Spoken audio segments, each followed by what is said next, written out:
I'm sorry, there was a temporary signal loss there.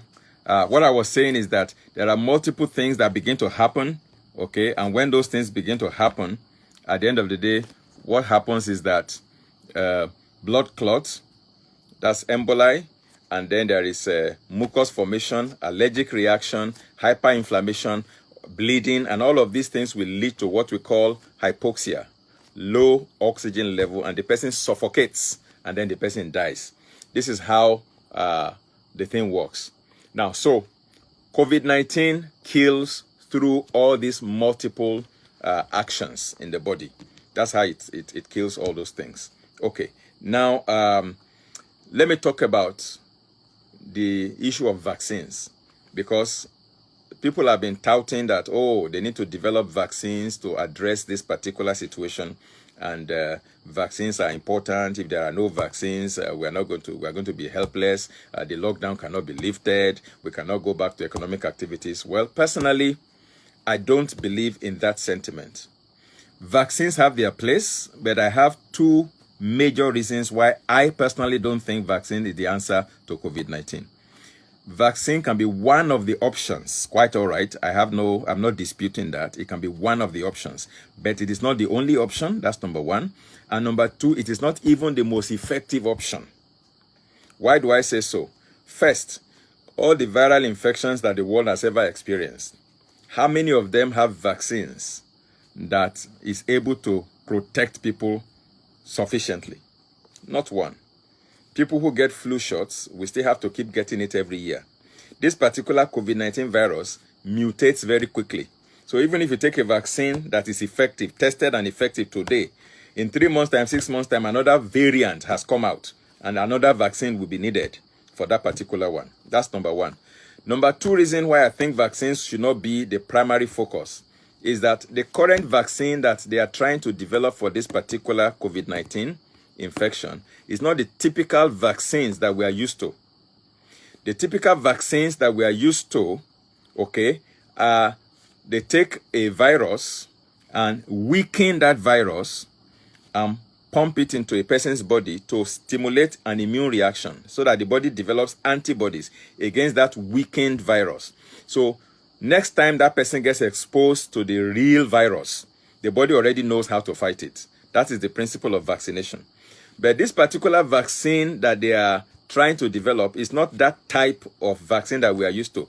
None like it has ever been developed in the whole world and used in humans. None. This is the first time they are trying to develop this type of vaccine. It is called the mRNA/DNA nucleic vaccine. That is the vaccine that they are developing now. mRNA/DNA nucleic vaccine. And that particular vaccine, this is what is happening.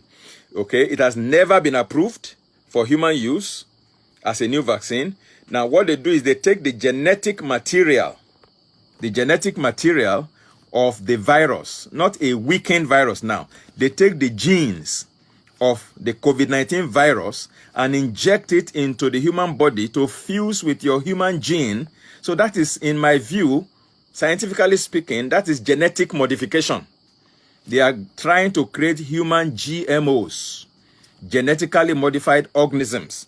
This new type of vaccine, it has never been approved for human use. There was a trial that was done in veterinary animals, to see how it works, and it was a disaster. And so it was banned. Now it is the same vaccine that is untested, that is about to be administered. And the worrisome part of it is that they are also striving to make it mandatory for everybody.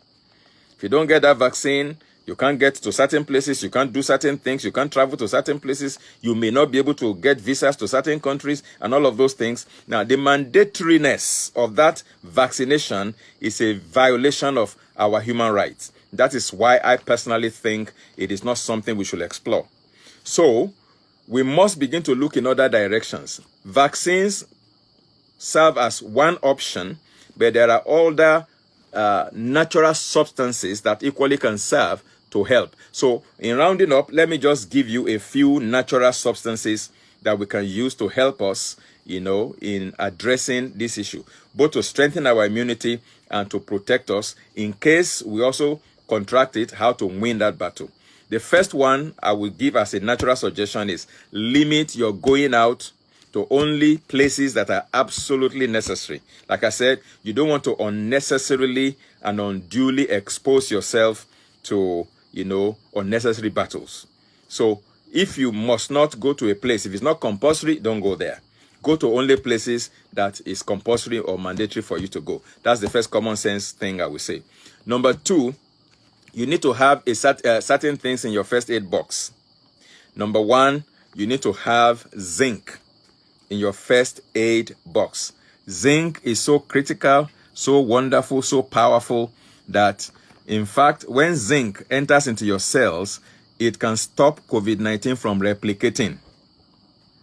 Now, I am not prescribing for you because I'm not your doctor, but I am a nutritional consultant and I'm offering my wisdom.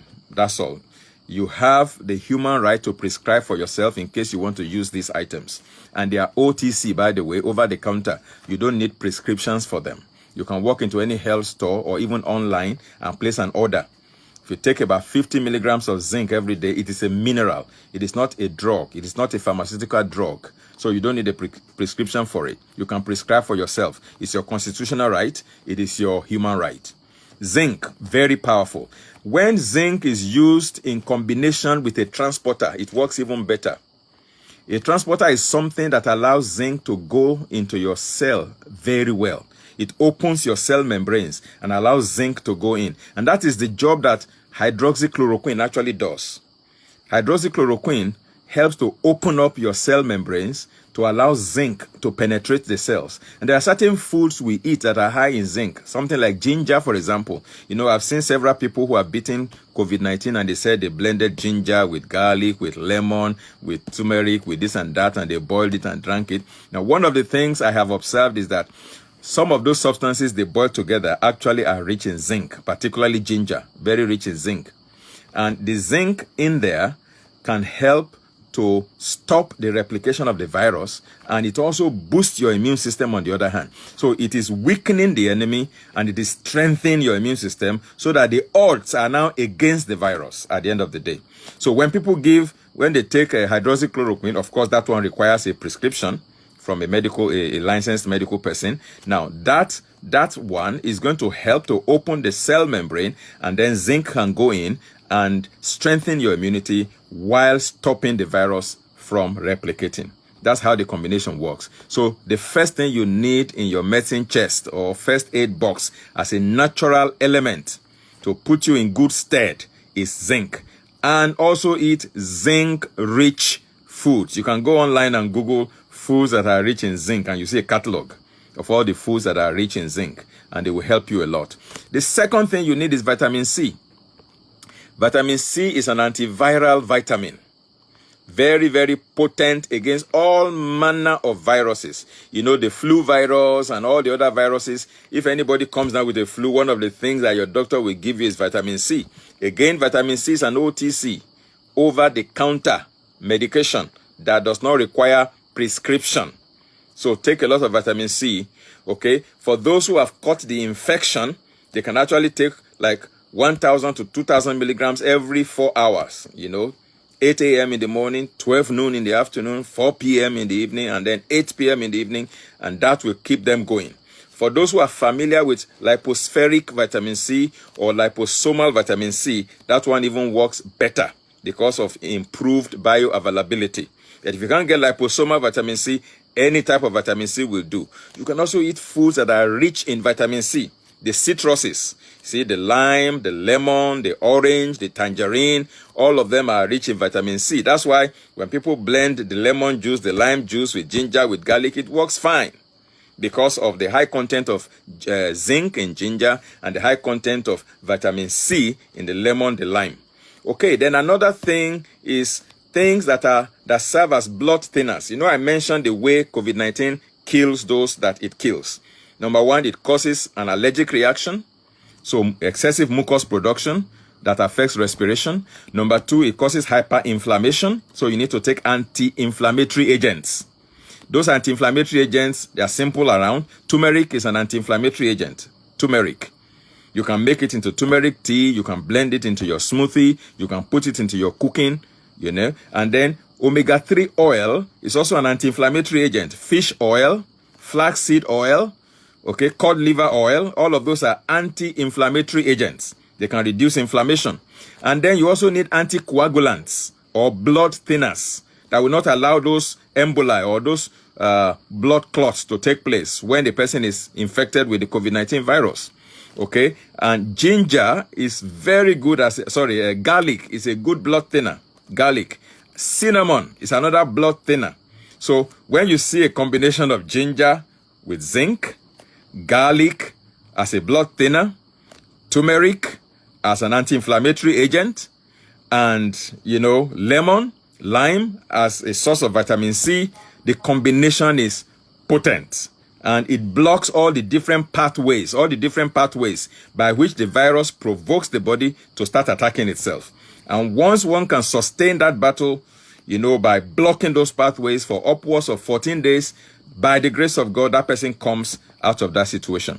So you need zinc, you need vitamin C, you need anti-inflammatory agents like turmeric and omega-3 oil, and you need anticoagulants or blood thinners like garlic, like cinnamon, like cayenne pepper. All of these things are very good as blood thinners, okay? And then something very hot all the time. Don't take cold beverages and cold drinks if you are exposed to the virus.